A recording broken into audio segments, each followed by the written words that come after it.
Hi, James Bell, GM's head of consumer affairs here. Bench seats. That's something that only older drivers really know about. I remember being a little kid climbing in between mom and dad in the front of the car.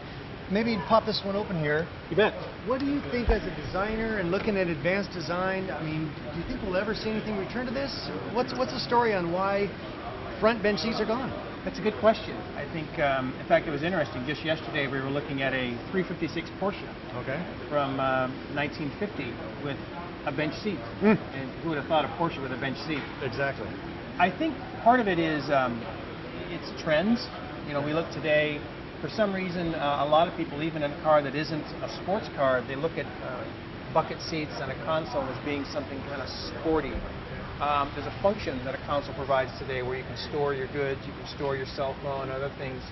I think, we talk a lot about a bench seat and it's kind of snuggling up to your date or to your special I miss those someone. days. I know, it was kind of fun. You think about bench seats and pickup trucks, and we still provide bench seats in pickup trucks. And really until this last year in a Chevy Impala, we could get a bench seat. Really? And I think, but for some reason, it's kind of gone out of favor.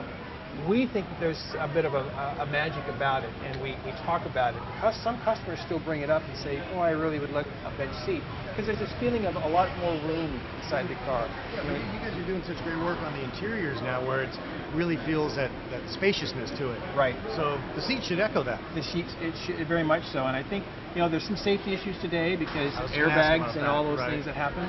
So we have to be cognizant of that. You have to have seat belts. A lot of these cars, if you notice, there are no seat belts in this car. Sure. It wasn't required in 1934 to have a seat belt. Right. And I think, so there's some legal challenges and some issues we just have to comprehend and be aware of. We do have them in trucks today, in pickup trucks. We really don't have any automobiles today with bench seats. But I think that there's something great about it that you'd love to find a way to revisit it. You never know. Maybe in the advanced world of what we explore, we might find something. I was going to say, Clay, since you're the man who's doing this advanced design, we might be onto an idea here. Well, it's funny. We're working on a lot of things. We're talking about these beautiful automobiles, but we're working in a very, very different sphere called urban mobility.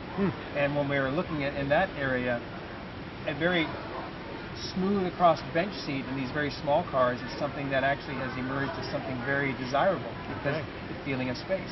So we might see it emerge in some very unexpected places.